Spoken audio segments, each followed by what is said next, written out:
నిన్న పార్లమెంట్లో మహిళా బిల్లు పెట్టారు. చాలా మంచి బిల్లు.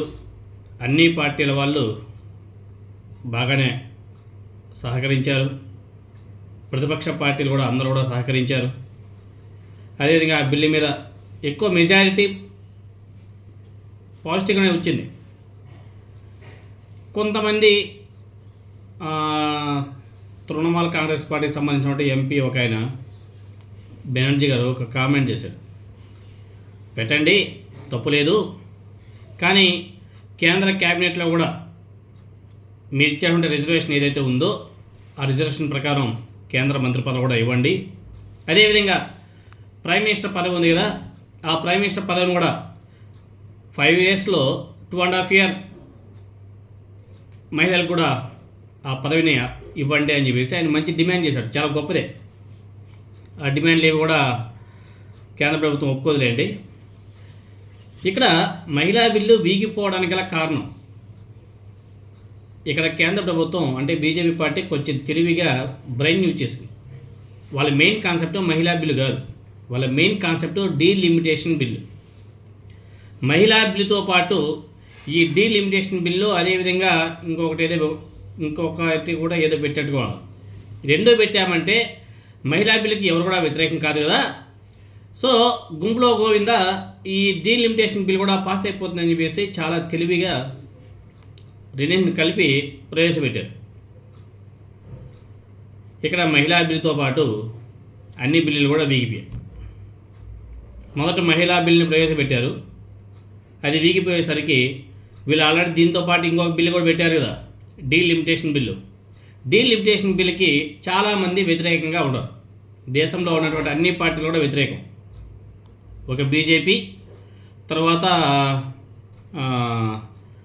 టీడీపీ, వీళ్ళ అనుబంధ 2-3 పార్టీలు ఉంటాయి కదా ఎన్డీఏలకు సంబంధించి, వాళ్ళేమో కొంచెం పాజిటివ్గా ఉంటారు, కానీ మిగతా ఎవరు కూడా పాజిటివ్గా లేదు డీలిమిటేషన్ బిల్లుకి. కాబట్టి ఈ మహిళా బిల్లుతో పాటు ఎప్పుడైతే ఈ డీలిమిటేషన్ బిల్ని యాడ్ చేశారో మొత్తం కూడా వీగిపోయి. ఇక్కడ తప్పు ఎవరిది? మహిళా బిల్లు వైఫల్యానికి బీజేపీ పార్టీది పూర్తి బాధ్యత. వాళ్ళ వైఫల్యం కారణంగానే, వాళ్ళు ఉపయోగించిన అతి తెలివి కారణంగానే అన్ని బిల్లులు కూడా వీగిపోవడం జరిగింది. కానీ ఇప్పుడు బీజేపీ పార్టీకి సంబంధించిన నాయకులందరూ కూడా బయటకు వచ్చి ప్రతిపక్ష పార్టీల మీద అరుస్తున్నారు. చూడండి, ఈ పార్టీలన్నీ కూడా మహిళలకు వ్యతిరేకం అని చెప్పేసి మాట్లాడుతున్నారు. ఏ పార్టీ కూడా మహిళలకు వ్యతిరేకం కాదు. అందరూ కూడా మహిళా బిల్లుకి అందరూ కూడా చాలా బాగా మాట్లాడారు. అదేవిధంగా అందరూ కూడా దానికి యాక్సెప్టెడే. కానీ ఎప్పుడైతే దాంతోపాటు దీన్ని యాడ్ చేశారో అప్పుడు ఆ బిల్లు వీగిపోయింది. ఇక్కడ డీలిమిటేషన్ అంశాన్ని ముడిపెట్టడంతోనే ఈ మహిళా బిల్లు వీగిపోయింది అనేసి చాలా స్పష్టంగా అర్థమవుతుంది. ఇక్కడ వైఎస్ఆర్ కాంగ్రెస్ పార్టీతో పాటు బీఆర్ఎస్ పార్టీతో పాటు అన్ని పార్టీల మహిళలు రిజర్వేషన్లకు సానుకూలంగా ఉన్నా కానీ బీజేపీ అక్కడ కూడా రాజకీయంతో వెళ్ళడంతోనే ఆ బిల్లు వీగిపోయింది. ఇప్పటికైనా వెంటనే డీలిమిటేషన్ అంశంతో సంబంధం లేకుండా ఓన్లీ మహిళలకు రిజర్వేషన్లు వచ్చేలా కొత్త బిల్లు తీసుకువచ్చి బీజేపీ తన చిత్తశుద్ధిని నిరూపించుకోవాలి.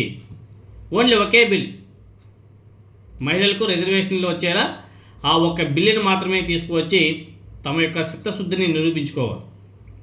మహిళా రిజర్వేషన్ బిల్లు పార్లమెంట్లో వీగిపోవడం మీద అన్ని పార్టీల నాయకులు కూడా తీవ్రంగానే స్పందిస్తున్నారు. ఇటు బీఆర్ఎస్ పార్టీ కానీ అటు వైసీపీ పార్టీ కానీ ఈ 2 పార్టీలు కూడా చాలా తీవ్రంగా స్పందిస్తున్నారు. మహిళా బిల్లుని వ్యతిరేకించలేదు, కానీ ఆ బిల్లుతో పాటు ఇంకో బిల్లు పెట్టాల్సిన అవసరం ఏమొచ్చిందని చెప్పేసి బీజేపీ పార్టీ మీద ఫైర్ అవుతున్నారు. ఇక్కడ కూడా బీజేపీ పడినటువంటి కుటిల రాజకీయాల వల్లే దేశంలోనే మహిళా లోకానికి దక్కాల్సిన రిజర్వేషన్లు వెంటనే దక్కకుండా పోయాయి అని చెప్పేసి చాలా స్పష్టంగా అర్థమవుతుంది. బీఆర్ఎస్తో పాటు దేశవ్యాప్తంగా అన్ని రాజకీయ పార్టీలు ఈ బిల్లుకు ఏకగ్రీవంగా మద్దతు పలికినప్పటికీ డీలిమిటేషన్ పేరుతో కావాలని చిక్కుముళ్ళు తెచ్చిపెట్టి బిల్లు విఫలమయ్యేలా చేసింది బీజేపీ పార్టీ అని చెప్పేసి చాలా స్పష్టంగా అర్థమవుతుంది. మహిళా సాధికారత మీద బీజేపీకి ఏ మాత్రం చిత్తశుద్ధి ఉన్నా ఆ బిల్లుని మళ్ళీ సింగిల్గానే తీసుకొచ్చి మళ్ళీ ప్రవేశపెట్టాలి. చిత్తశుద్ధి లేదని నిన్నటి జరిగినటువంటి పరిణామాలతో చాలా స్పష్టంగా అర్థమైపోయింది. అదేవిధంగా మహిళా రిజర్వేషన్ బిల్లును అనవసరంగా నియోజకవర్గాల పునర్విభజన అంశంతో ముడిపెట్టడం వల్లే ఈ దుస్థితి వచ్చిందని చెప్పేసి చాలామంది మేధావులంతా కూడా విమర్శిస్తున్నారు. ప్రస్తుతం ఉన్నటువంటి 543 లోక్సభ సీట్లతో మహిళా రిజర్వేషన్లను అమలు చేసి ఉంటే ఎటువంటి సమస్య వచ్చేది కాదు. కానీ మహిళా రిజర్వేషన్ల అంశాన్ని ముడిపెట్టి దేశ మహిళల భుజాల మీద నుంచి దక్షిణాది రాష్ట్రాల గొంతు కోయాలని బీజేపీ పార్టీ చూసింది. దక్షిణాది రాష్ట్రాల ఆందోళన అదేవిధంగా డీలిమిటేషన్ పర్యవసానాలను పట్టించుకోకుండా మొండిగా ముందుకు పోవడంతోనే ఒక చారిత్రక అవకాశం జారిపోయిందని చెప్పేసి మేధావులందరూ కూడా ఆవేదన వ్యక్తం చేస్తున్నారు. బీజేపీ రాజకీయ స్వార్థానికి మహిళలు బలవుతున్నారు. ఇది చాలామందికి తెలియదు. వీటన్నిటి కూడా తెలుసుకోవాల్సిన అవసరం కూడా ఉంది. మహిళా రిజర్వేషన్ల పేరుతో బీజేపీ ఆడిన నాటకాన్ని దేశ ప్రజలు కల్లారా చూస్తున్నారు. కేవలం ఎన్నికల ప్రయోజనాల కోసం మాత్రమే మహిళలను వాడుకొని ఇప్పుడు వారిని వెన్నుపోటు పొడిచిన పార్టీగా బీజేపీ చరిత్రలో నిలిచిపోతుంది అనడానికి ఇది ఒక హెచ్చరిక. ఇప్పటికైనా సరే బీజేపీ తన నిజాయితీని నిరూపించుకోవాలంటే డీలిమిటేషన్ నిబంధన లేకుండా కేవలం మహిళా రిజర్వేషన్ల కోసమే ఒక కొత్త బిల్లును ప్రవేశపెట్టి రానున్న ఎన్నికల నుంచే దాన్ని అమలు చేయాలని చెప్పేసి ప్రతి ఒక్క పార్టీ కూడా డిమాండ్ చేస్తుంది. దేశంలోని అనేక పార్టీలు డీలిమిటేషన్ అనే అంశం అత్యంత సంక్లిష్టమైంది. ప్రస్తుత విధానంలో దక్షిణ భారతదేశానికి పార్లమెంట్లో ప్రాతినిధ్యం తగ్గడం ప్రమాదకరమని చెప్పేసి స్పష్టంగా చెప్పిన విషయాన్ని బీజేపీ ఎందుకు పట్టించుకోలేదు? గుర్తించాలి కదా. దాన్ని కూడా ఎందుకు పట్టించుకోకుండా ఈ రెండింటిని ముడిపెట్టి మరీ ప్రవేశపెట్టారు బిల్లులు. ఇప్పటికైనా సరే దక్షిణాది రాష్ట్రాల ఆందోళనను పరిగణలోకి తీసుకొని డీలిమిటేషన్ అంశం మీద విస్తృతమైనటువంటి చర్చ సంప్రదింపులు కూడా చేపట్టాల్సిన అవసరం కూడా ఉంది. డీలిమిటేషన్ అంశం మీద మొండిగా ముందుకు పోవడం కుదరదనే విషయం నిన్న లోక్సభలో జరిగినటువంటి పరిణామాలను బట్టి బీజేపీ గుణపాఠం నేర్చుకోవాలని చెప్పేసి చాలామంది మేధావులంతా కూడా మాట్లాడుతున్నారు. దీంతోపాటు తెలంగాణ అదేవిధంగా ఏదైతే ఆంధ్రప్రదేశ్ విభజన చట్టం ప్రకారం రాష్ట్రంలో అసెంబ్లీ సీట్ల పెంపు అనేది వాళ్ళ హక్కు అని చెప్పేసి బీఆర్ఎస్ మాట్లాడుతుంది. అదేవిధంగా ఆంధ్రప్రదేశ్ ఎంపీ మిథున్ రెడ్డి గారు ఆయన చాలా స్పష్టంగా చెప్పాడు. రాష్ట్ర విభజన అంశాలలో భాగంగా రాష్ట్రానికి ఇవ్వాల్సినటువంటి ప్రత్యేక హోదా గురించి ఎందుకు ప్రస్తావించట్లేదని చెప్పేసి ఆయన కూడా పార్లమెంట్లో ప్రస్తావించడం జరిగింది.